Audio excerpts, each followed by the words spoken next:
Hello everybody and welcome. In this video I'm going to show you how to charge your earbuds Philips using your phone.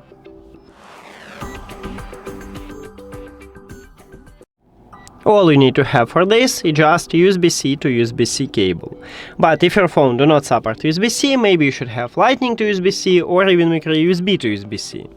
Now connect USB-C cable to your phone, and then at the back side we have USB-C port also, so connect the second USB-C cable right at this port.